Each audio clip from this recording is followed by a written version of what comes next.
How's it going, everybody? My name is Mike from Box and Jackalope, and welcome back to the Kun-Lai Campfire. This week we're joined with Skull Shorties, and I just want to start off by saying we miss you, Kai. Right now he's dealing with a situation where he doesn't have the best internet, but he's still going to be on many, many more episodes of the Kun-Lai Campfire. We figured we would just do a quick one this week, where we actually wanted to talk about what we think is going to happen with the Zandalari Empire after Battle for Azeroth, and will they remain a prominent figure in World of Warcraft storyline? I think that I actually sorted this out, Skull, by 3 characters that I think we will see from in the future. The 3 I think, I know I haven't let you say a word yet, so I apologize. The 3 I think we are going to hear from in future storylines are obviously Queen Talanji and Bwansamdi, but the third one, I know we've talked about this a little bit, is actually King Rastakhan. If we deal with a death expansion pack, I could really see them bringing him back in some way related to Bwansamdi, but we'll get to that a little bit later in the episode. But what do you think about those for candidates? Because there's a lot of characters we could hear from. Maybe some of the minor spear guards or something, but... I definitely think, while, not necessarily a Zandalari person, per se, Bwansamdi is definitely a character I think we'll see again at some point. Mm-hmm. Queen Talanji being queen, and one of the most interesting things when we do recruit the Zandalari is her saying, hey, I'm your equal, Sylvanas. I'm not like the other leaders who have to basically kneel to you. No, we don't kneel at each other. We're equals. And I think that's really important going down the line of this expansion, potentially what Talanji is going to do regarding the allegiances with the Horde and with Sylvanas. I mean, she can basically tell Sylvanas, I'm not going to help you, I'm going to help the Horde, basically, because she's equal to the War Chief title, which is, I can't stress how important that is. And that's something I really want to see her and Sylvanas butt heads over that at some point in the future. She already is like, when Bane was arrested, she was like, Bane deserves a fair trial after all that he's done for Zandalar. And Bane wasn't given a fair trial. We never saw a trial, and I don't think there ever was going to be one. No, she just arrested him at the end of the 8.1.5 war campaign. Yep, and then she planned to execute him, and I don't know how public that was, but the vision, clearly showed that she was going to have him executed by a word, which we don't really know what showed that vision. Some people speculate that the Tauren that saw that vision was being showed visions by N'Zoth, maybe, or by whatever made Sylvanas War Chief through Vol'jin. A lot of people are thinking that. I personally think that it's just a vision that the Tauren saw, and it's nothing like to be really debated over, like, oh, what showed this to him. I think it's just, I don't think they're going to focus too much on what showed that vision. I think they just want to show, hey, Bane's in trouble. Bane is in trouble, but I think that considering how many people are backing him, and considering the Zandalari, Bane had a lot of admiration and respect from the Zandalari for what he did. Nathanos did not do such a great job at showing what's the best of the Horde. Bane did. Do you know what's ironic about that, too, when you kind of think about it? Remember Terran Zoo's line during the Siege of Morganmore? I fought beside the Tauren, trolls, and others. I just think it's funny that he brought up the Tauren in that aspect, too, like the Pandaren respected, like that's the first thing that came to his mind, I guess. That's such a... I mean, we might as well talk about it since you brought it up, but that's such a weird line, because Terran Zoo encountered... As far as I know, he didn't encounter that many Tauren. I think Sunwalker does. The only time Yeah, I guess that is someone to bring up. That's actually really smart of you to bring him up. He is a good representation of the Tauren people. Honestly, Tezco's story is just tragic and it's wicked sad. If you want to have an episode on a character, I know that you've got a lot of characters brewing up, but Tezco is definitely a character you should think about talking about someday. He'd be somebody I would like to take a look back at, especially because of how related he was in Pandaria. They haven't really done much with him, too, after that. A little bit he comes back here and there, right? Alright, so honestly, the guy needs more of a break than Velen did. But it was in Wards of Draenor where apparently he was getting some obsession over the light with, like, the Arakoa. Like, he's, like, basically, like, I need to have the light that the Arakoa are showing me. It's making me happy again. Something like that. I remember Noble 87 doing a video on that, and that was basically what he said. And I think he makes a minor cameo in the Paladin Order Hall. He doesn't really do much, though. But they haven't done much with Dezco since Mists, and honestly, if they ever did another, I loved it when they did the Mists. This is probably the weirdest video because, like, we're off topic completely. But I would love it if Dezco was a part of a crew, kind of like Nazgrim and Shakia and Kieran and Rico. Kind of have Dezco a part of the crew this time around. I think that'd be cool. Yeah, I'd be game for that. I mean, we'll get back more on topic here in a second, but like, if they focus more on the races, that could be something that could potentially happen in some way, shape, or form. That's something again for another topic. But as far as the Zandalari, okay, you go. Oh no, I was gonna say, I say we go like character by character. Like, we could start right now with Talanji and like think like exactly what she might do. I know we mentioned that her and Sylvanas are equals. She doesn't kneel to anyone. And I think that's going to be something we see down the line with her. I definitely think she's one of the more honorable leaders of the Horde, but I also don't think she would let her empire be pushed around either. Like, she's not really a pushover. And I think I love Vol'jin. Please know that. I absolutely love Vol'jin. But a common criticism I see from a lot of Horde players is that he was too much of a pushover. I think Talanji's the opposite, right? Like, I think definitely, like, if she had to fight the Alliance, she definitely would. It's interesting that you bring up the fact that Vol'jin's a pushover. I know that back in the alpha or the beta of 5.3, his dialogue was completely different. It was. To how the Alliance kind of handled it. Like, basically, I think he mocked the Alliance when they, like, push came to shove, and they changed it strictly for the Alliance. I could go on for days on how I think the favoritism and equal thing that Blizzard had going on for Vol'jin really ruined the story that they were trying to tell with the character, because I'm definitely going to talk about Talanji here in a bit, but just when we bring up something in these podcasts, I'm going to ramble.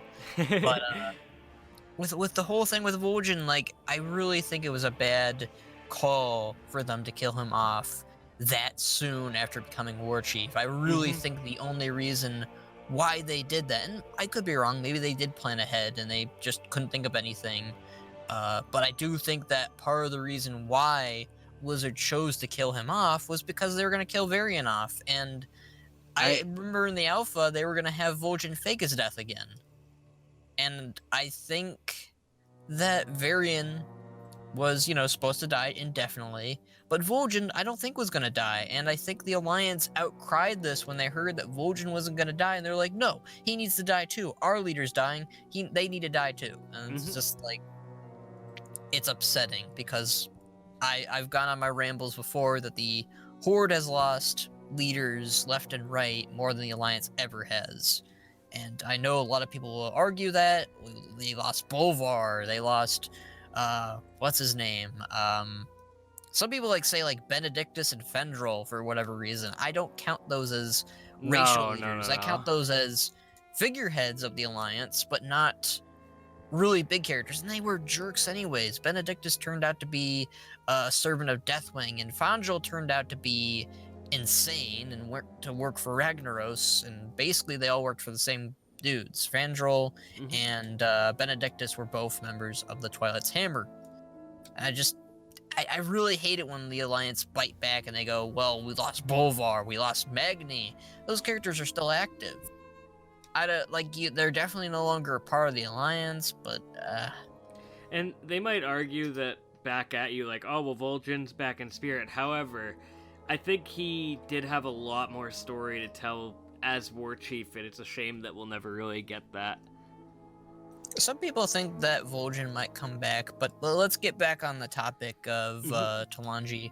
What I was going to say is, regarding Talanji, is basically Talanji, at the end of the Battle for Zandalari, she's clearly ticked at the Alliance for, killing her father. And, of course, we'll get to Rastakhan after Bonsandi, but, Talanji has a lot of reasons to hate the Alliance, more than most characters do within the Horde. A lot of the characters in the Horde have mostly forgiven the Alliance, mostly have kind of toned down their hatred. Like Lorthamar, he's not as ticked off at Jaina for the events of Dalaran. Sarfang and Thrall are both working with Jaina and Shah to free Bane, as we see in 5.2, not 5.2, 8.2. Ugh. Getting my patches mixed up. But Talanji does not have that same relationship that these much longer and older characters do. In fact, I'd argue that most of the allied race leaders within the Horde, excluding maybe Mela. Yeah. I think Mela's like the only allied race leader who probably doesn't have as much of a hatred for the Alliance.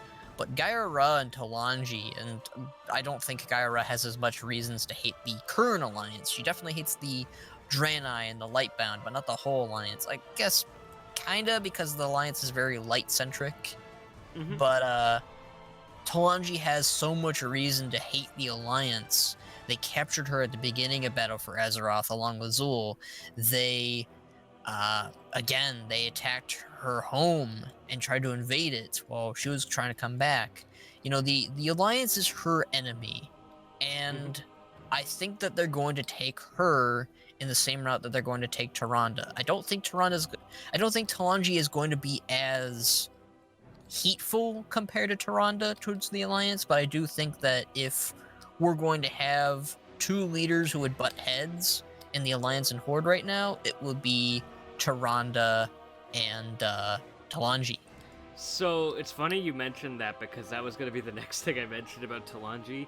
I could totally see a similar storyline, not obviously in the same motives, right? But I could see like a zone kind of like Stormheim, where you have Night Elves versus Zandalari in maybe the next expansion. I think that would be a really, really good side storyline, or a B plot to whatever we might be facing next. Most likely the Black Empire, but I think that's going to be a good way to continue the faction war without outright dissolving it. Or, like I know we've talked in the past, if the factions dissolve, it could be more races warring with each other. I imagine the Zandalari are no friends of the Kultirans at this point either.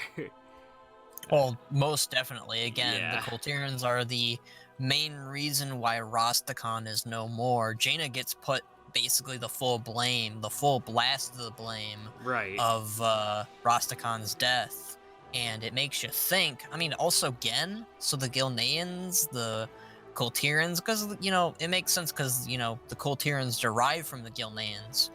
They used to be Gilneans that sailed the seas, and then they found Kultiris and named themselves as Kultirans and whatnot. But Gen threatened Rastakhan. threatened Rastakhan. And now both sides of the story are told differently, but as far as the Zandalari know, and as far as Talanji knows, that's the tale that they were given. So there's definite bias against the Alliance, and it's going to be interesting, again, because they have this whole setup that Talanji is not above the War Chief, she's equal to the War Chief. So whoever becomes War Chief, or if they make a War Council, it's not going to matter, because she will equal their power.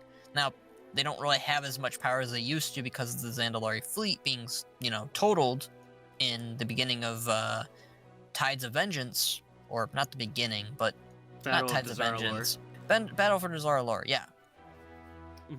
So, they're not as strong as they are, but one of the things I think is kind of interesting, because if we compare like Tyrande and Talanji, the Trolls and Night Elves have had a long history with one another, And one of the things that I pay close attention to is the blood moon behind Bwansamdi's temple. And there's just been this whole relationship of moons in that one patch. We had this big old emerald moon in the background of Darkshore, and we had the one moon, of course, with Nazmir, with the blood moon, and behind, Bwansamdi's temple in the necropolis. So I'm kind of wondering if there's going to be some form of relationship between Elune and maybe Bwansamdi's boss. I don't know if they're the same. Oh my entity. god, I never thought about that. Holy crap. That's stuff I draw conclusions. Like I'm pyromancing over here. I'm like thinking about, these moons and shit, and you got this big old red moon and you got this big old emerald moon. I'm just wondering if there's going to be some form of connection between the two. Oh baby, that's spicy. Holy crap. Skull, you've outright confirmed. Okay, I will donate a pizza to Skull Shorties if his theory is wrong. And what we talked about in this video about there being some sort of interaction between the Night Elves and the Zandalari in the next expansion. Mark my words and quote me, somebody could type Thanos, I am inevitable, if this is wrong. But damn, Skull, I think, yeah, no, I just put on my tinfoil hat too. Like, I don't know. That's, holy crap, I never put the connection with the Night Warrior moon and the Blood moon.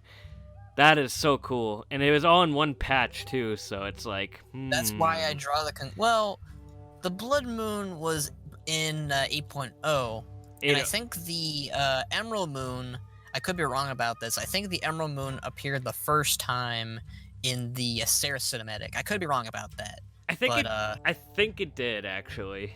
I think it did. Yeah, I think so too. I could be wrong. Again, you can use your cinematic footage editing magic or whatever during these points. But I know that the Blood moon, which is, this is probably a good transition with involving Bwansamdi. But Bwansamdi when he summoned all of those undead in the raid, he summoned the Blood moon when he did that, and I paid close attention to that because why is this Blood moon following Bwansamdi around? I really do think that there's some form of connection between Bwansamdi's boss and the Blood moon. There just has to be. It's looming over Bwansamdi's temple.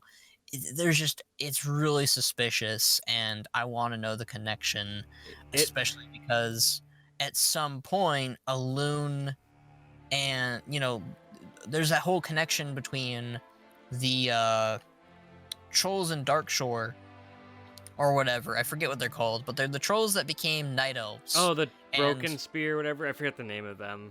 The Shatter Spear? I think they're the Shatter Spear. Again, use your editing magic to correct us later. I mean, I could look up on Wowpedia right now, but I'm lazy. But that troll tribe, they drank or swam in the waters of the Well of Eternity, which was where Yasharaj was ripped out of.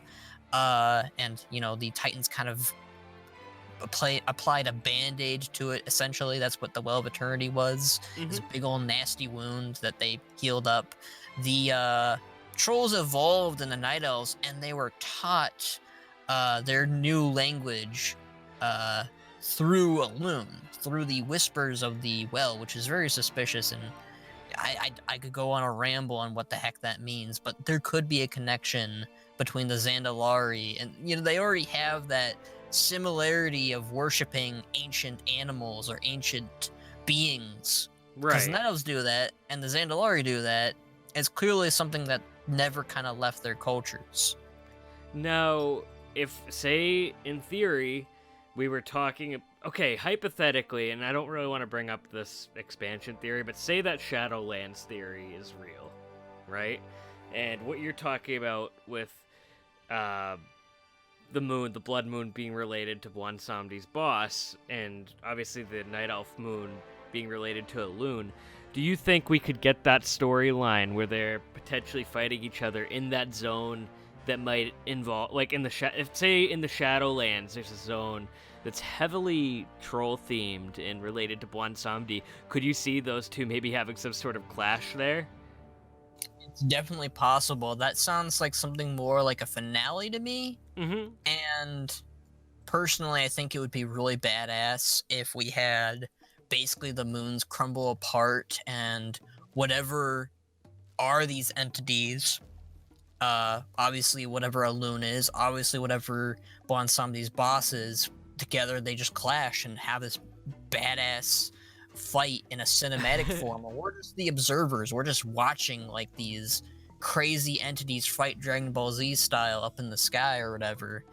And I think that'd be intense. Now, as far as the leaks go, they say that Bwansamdi's boss turns out to be Hakar, and Hakar is trying to usurp Bwansamdi? I think, like, no, like, Bwansamdi's already kind of... I think what the story is, Bwansamdi's trying to usurp Hakar, finally, as, you know, the Lord of the Dead, completely. Because, you know, like, Bwansamdi's just the Lord of the Grave. Right. And he's just kind of the face of death. They want to kind of, we really don't know what happens to you after, you know, you die and you're on Bwansamdi's other side. One of my largest theories that I still hold to this day is, basically, Bwansamdi kind of peppers you up and makes the other side don't sound too bad. The spirits that don't cause trouble are treated with respect, and, you know, kind of like how, like, I think that, Vol'jin and Zalazane would be treated. Basically, Vol'jin would be treated with the utmost respect by Bwansamdi because the two had a really good relationship, and Bwansamdi always said that Vol'jin was his favorite. Mm-hmm. Meanwhile, Zalazane, who basically delved into necromancy and kind of pissed off Bwansamdi even, would be treated with some disdain. And I would not be surprised if the arrangement between Hakar and Bwansamdi, again, if Hakar is the boss of Bwansamdi, is if Hakar got to dine on the bad souls, the souls that Bwansamdi doesn't like, and kind of just shoves to Hakar whenever a spirit starts acting up. I would not be surprised if that's the case. And interestingly enough, in that zone, too, in that leak, I remember there was an area called Vol'jin's Rest. I know we were talking about Bwansamdi, obviously. I think whatever Bwansamdi's storyline is post-battle for Azeroth, I think will 90% chance be related to whatever Vol'jin's storyline was in BFA. Like, yeah, there's also that whole thing going on between Talanji and Sylvanas, where, like, at the very end of the Allied Race storyline, Bwansamdi was like, hey, if you want out of this deal, which we need to talk about the deal too, right, in their families, which will be a great way to lead into Rastakhan as well. Basically, Bwansamdi's like, hey, if you want to get out of this deal between you and me, just kill Sylvanas. Bring me her head. I don't have a war chief head yet. I don't have a war chief spirit just yet. So there's a lot of implications to that whole thing. Some people think that was a test. Mm-hmm. Some people think that was just Bwansamdi trying to get rid of a rival because, you know, as we know through the Bwansamdi questline between him and Vol'jin, when Vol'jin's trying to figure out how the heck he died and how the heck he became this weird being of light or whatever the heck Vol'jin is, which I'm speculating he's slowly on the verge of becoming a Loa. Or we're seeing how I would love it if Vol'jin's story is basically showing us how a Loa comes to be. But there's like rivals like a year, Odin through a year, Halia possibly, the Lich King. Sylvanas herself is, in the Lich King's own words and Bwansamdi's own words, is breaking the balance, and I could see Bwansamdi trying to get rid of that. It's clearly evident that he was really excited about getting Vol'jin's spirit, who was a war chief, and we really don't know the importance of a war chief spirit going to Bwansamdi. I mean, there's lots of dead war chiefs that he could have collected, but clearly didn't. He could have collected Ogrim's spirit. He could have collected Blackhand's spirit, but he just couldn't collect those spirits for some reason, and maybe there's a reason for that. Maybe a troll has to kill them, but... It's funny you mentioned that, too, because remember how nervous he sounded when he's like, oh, no, no, no, Vol'jin spirit be missing, mon. He implied that that's only happened once before, and I truly think that that's a warning to us as, or not really a warning, but like, it's them telling us that this is something major, and maybe, again, like I said, this is a way to show how a Loa comes to be, and the whole quest line through Vol'jin and Bwonsamdi is to kind of show what Vol'jin's going to be. I still think that, since we're talking about Vol'jin so much, I still think that Vol'jin's going to replace Razan as the Loa of Kings. It just, to me, it makes sense. It sounds that like Razan was the one that saved Vol'jin, and Hakar or Zabala or whatever being was the one that tried to basically get Sylvanas in charge, which I really am curious on the connection to Vol'jin, Bwonsamdi, and Sylvanas, because there's a possibility that Bwonsamdi's boss made Sylvanas in charge, and Bwonsamdi does not like that one bit, but he can't say anything about it. I could definitely see that being one of the outcomes, considering one thing related to what you just said, because honestly that was kind of a lot, but about what you said related to Sylvanas and Bwonsamdi's boss, who the hell did tell Vol'jin to make Sylvanas war chief? Because this is going to sound really weird, but when you go back to the tone of those cutscenes, it made it seem like it was like this really like good thing with her being war chief, and obviously that hasn't quite worked out the way that... Well, back then it sounded good, but now it's sounding more sinister. Like, back then, I think the problem is, back then we just lost a war chief, and again, the cinematic portrayed it as a very positive thing that Sylvanas is going to avenge Vol'jin, which she never really does, really, in Legion, which again, maybe it might have been a scrap storyline, but in the Horde's eyes, they did avenge Vol'jin by stealing away Sargeras. Right, and defeating killing the Gul'dan. Legion.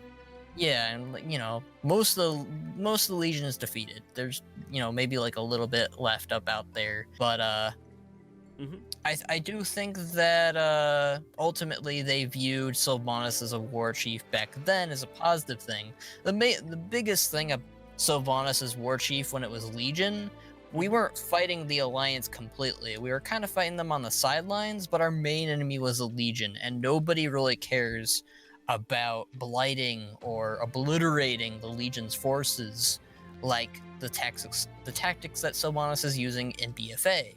But he's using them on the Alliance, and they have children, and they have families. We don't care about the Legion's families because they're trying to kill us. They're trying to destroy our planet, our home. So Sylvanas' tactics back then were a positive thing. Now it's a negative thing. And plus, we're learning that, hey, Vol'jin actually didn't get a say-so in who he wanted as war chief. We'll never know who he was going to actually pick now, because now it's... In the future, we might, depending. I'm guessing Bane, but at the same time, he might have been like, Thrall, just come back, buddy. Thrall, please return. In my eyes, I think Sarfang was going to tell Thrall to become war chief again, even though he said nothing about it. Thrall was just being respectful. So, yeah, I mean, I think Thrall would have been a pretty solid choice, obviously. But one thing I'd like to get into, when you were talking about the way that the trolls are treated when they're dead, essentially, where do you think Rastakhan lies in that? Because he seemed to actually, I want to go back a little before we get to that. Vol'jin and Talanji and Bwonsamdi, there's a couple ways I could see this going down. I could see us potentially helping Bwonsamdi, and then he lets Talanji out of her pact with him. If Vol'jin was to ascend to being a Loa, there's no doubt in my mind that Vol'jin isn't going to become Talanji's Loa somehow. I don't know how the hell she's going to get out of the pact with Bwonsamdi, but he might be in a really sticky situation in the next expansion and may need our help. So I really think that a lot of the way Bwansamdi acts is to benefit himself, but also to benefit his clear master, which again, we have no idea what it is, but through Bwansamdi, that master is getting stronger, because now Bwansamdi is the primal Loa. He's reveled above all others right now, because of what Talanji did. Yeah. Well, not what Talanji... Why did I say Rastakhan, Talanji? I meant Rastakhan. But Talanji has to honor that pact, and I personally don't view that pact as something good and positive. No. And one of the biggest red flags that I saw when doing the raid was Bwansamdi straight up leaves Rastakhan to die. He does not honor the pact completely, which is honestly, I think, something that Talanji could have looked into to kind of break the pact in general. But I think that Vol'jin is ultimately going to be the key and way for Talanji to get out of it, I think. I definitely think that's going to lead to Talanji breaking the pact. Now, I don't think that Bwansamdi is a full-on negative character. He's a part of the Zandalari's culture. He's not a total bad dude, but, you know, he's not the best of guys either. He's kind of... I like to kind of view him as a necessary evil. Kind of like chaotic neutral, almost. Yeah. I mean, again, he helps out, but some of the Loa are just nicer, and some of the Loa are just better when it comes to deals. But I think ultimately we will have a conclusion to that at some point, either in the next expansion, which again, if it's the Shadowlands expansion, that's like the perfect time to do it. I don't know. I don't know if they're going to kill off Bwansamdi. I don't think they would, because again, he's a very popular character right now. He's basically the male Sylvanas, as far as I've seen. A lot of people love him. Mm-hmm. So, yeah, no, I think there's no doubt in my mind that the next expansion, this will all be addressed with the way it's been built up and presented. Unless they want to wait another expansion, they could. I mean, if they want to expand this thing out, they can. It's really money is really important. So, so I'd like to get to our final character for tonight, and then we can wrap down soon because it's a shorter episode.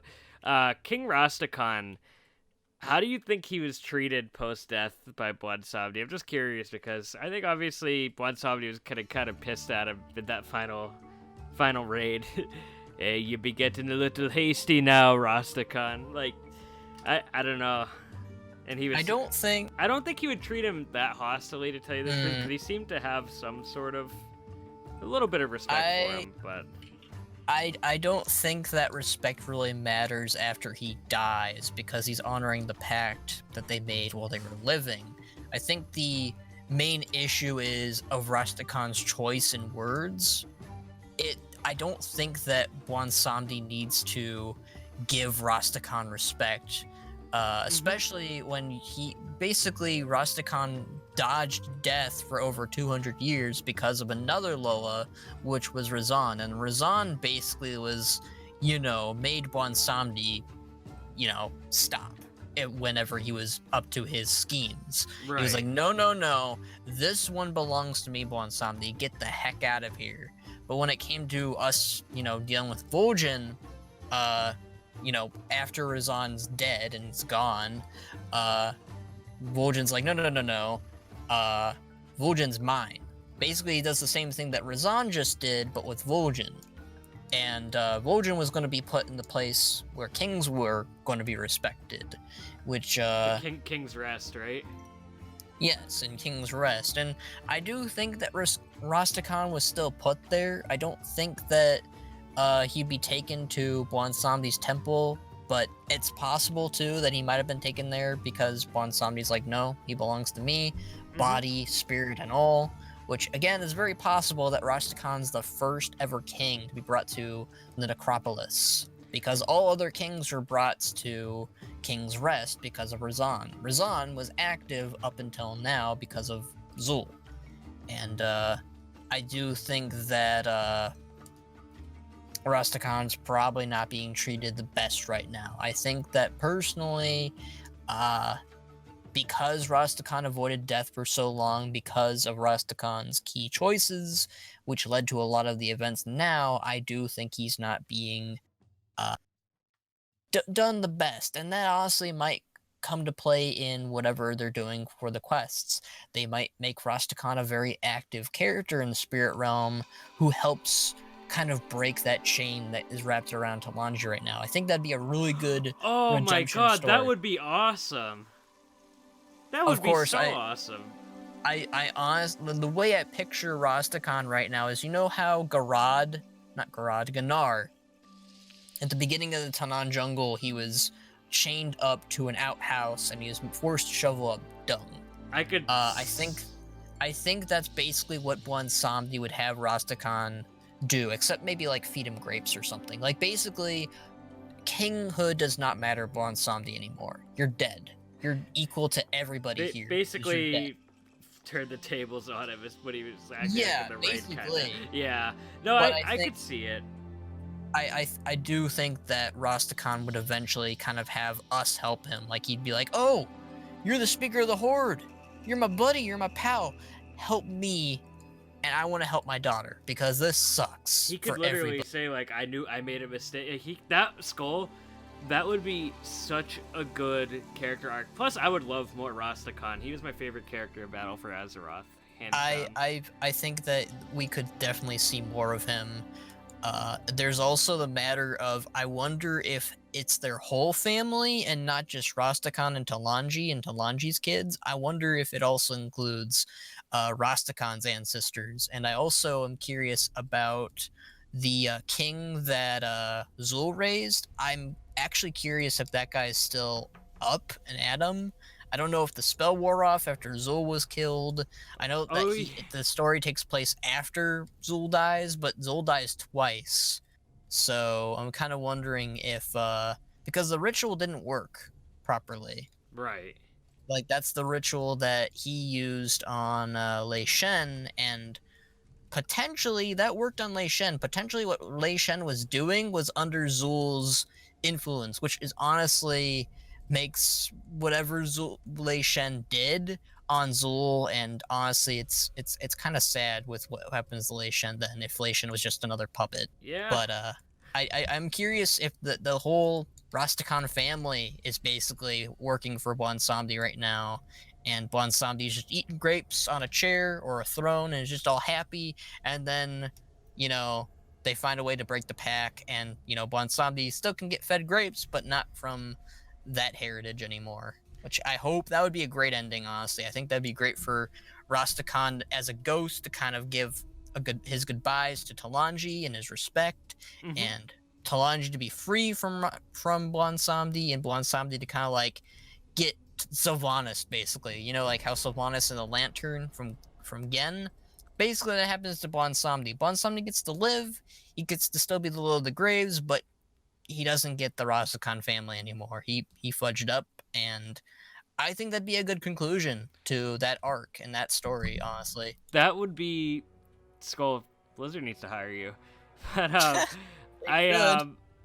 holy crap. Yeah, no. That, I don't think I could ask for a better ending for the three of those characters, because that one is very clever, and I didn't even think about that. I just felt like we'd see him like once in the next expansion, but a whole storyline centered around Rastakhan trying to find redemption to undo what he did in Battle for Azeroth for his daughter would be really, honestly nice, and I would say in his character, because obviously he cares a great deal about Talanji, and even in his death he knew he messed up. It's not even just Talanji and his family, it's his whole people. His whole people now. The whole Zandalari people have to work for Bwansamdi in life and in death. Remember the riots? Oh, sorry, I didn't mean to cut you off. Yeah, I remember the riots. Like, a lot of people were upset. Like, you know, basically you're Bwansamdi's B-word. Let's not try to get this thing demonetized. So, I want to wind down the video here, but I want to just say one thing. Talking to you, Skull, and Kai in these podcasts, I actually learn a lot. I just want to say, if that Shadowlands expansion is true, I'm really excited for the troll-themed zone now. Like, that's going to be, like, the first place I go to if we have a choice.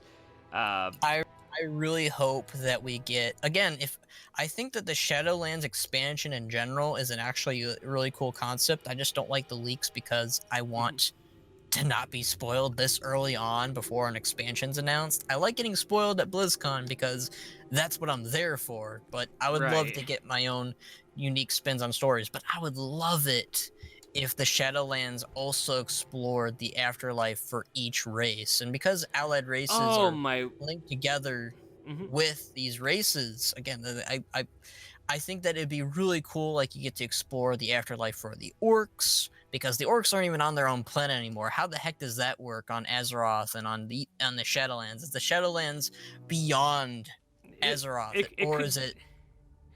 It could be a great deal of fan service too, and I didn't mean to cut you off with all the characters that have passed on from each race. Like, I'd love to see Xiaohao again. That'd be cool. Right? We could have Xiaohao. We could have, again, with the orc heroes, we could have Grom. Because, like, this would allow Blizzard to have characters who have been dead since Warcraft 1 to interact with the characters now. You could have Anduin interacting with Anduin Lothar. You could have Anduin interacting with Varian again. I don't think it demeans the characters because you're not bringing them full on back to life. They're in their own heaven, they're in their own hell, they're in their own purgatory. Like, I think that it'd be really interesting to have, because you recently in the Tauren Heritage Armor you encounter Bane's father and mother, and they even say that maybe you'll see us again soon. And I would love that, to see Karen again, and maybe give him a better model. I don't know. That would be that give them reasons to give characters new models. Let's see Grom with that green skin. Let's see Ogrim Doomhammer. Let's see Duratan. Let's see. There's so many characters who have died. Arthas. You could see Arthas again. That'd be kind of touching for Jaina. And probably haunting too. You could have, again, this is like really interesting about it. They said in Chronicles, Kel'Thuzad disappeared in the Shadowlands so you could have Kel'Thuzad as an antagonist force. Oh, please. In the Shadowlands. Like, there's so many things that they can do in the Shadowlands, the Zandalari, with the trolls, with all these races, and I think it'd be such a cool time to focus on the races. Like, Shadowlands would not just be the only expansion part of it, I think. I think we would also have the living realm. Potentially. The Dragon Isles. That's where I think a lot of this stuff would be happening in the living world. But, like, I know that they're not going to drop the class halls and the order hall stuff, so you might as well keep that, but have it involved with the races. So, like, I know this is a little bit off topic, but it kind of is in line with the Zandalari. I didn't even get to mention this as we're winding down, but I think that there's going to be a really good relationship between the Darkspear and the Zandalari, obviously, as we talked about Vol'jin so much. I do too. There's clearly a potential for a romance between Rokan and Talanji. She has not called my dear... she has used the term my dear Rokan when referencing to him, and we see she personally invites him to her coronation and nobody else from the Horde. Well, she invites the other leaders. And Rokan's the one that brings them into the Horde, too. Yeah. Rokan has done a lot for her in Nazmir and is, kind of her chief advisor when dealing with the blood trolls. And she's like, I respect your information and stuff, Rokan, but we're going to do things my way or whatever. But I would just love it if the next expansion focuses on the races and we get, if you're a troll or a Zandalari troll, you would get Talanji, Rokan, Godrin, just troll characters as your followers, since we're talking about the Zandalari. Zakan, yeah, there you go. You could roll with it, and there's plenty of other Zandalari characters I didn't name, like the Council or whatever. They could actually have, interestingly enough, the Pandaren could potentially be the Hwausian and the Tashui having to work together. Yeah, that would be awesome. I've talked about it before on this podcast, I think, where I would love to have more Alliance and Horde interactions between their races. You could have orcs and humans working together. You could have Night Elves and Blood Elves working together. I would love to have that type of story again, because I love that whole interaction at the Wrathgate where Dranosh and what's his name, Bolvar. Wow, I'm sorry, Bolvar. Way just to go. having that cool. No, I'm just kidding.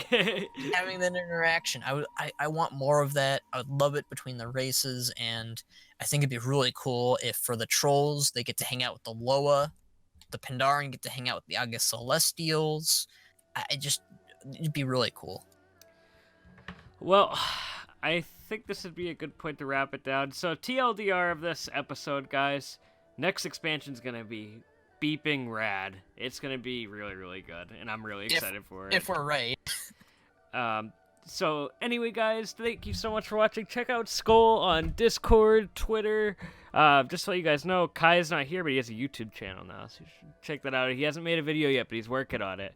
But yeah, this was a fun episode, Skull. This one, I'm definitely excited to get out there, for sure. But anyway, guys, we'll see you next time. See ya.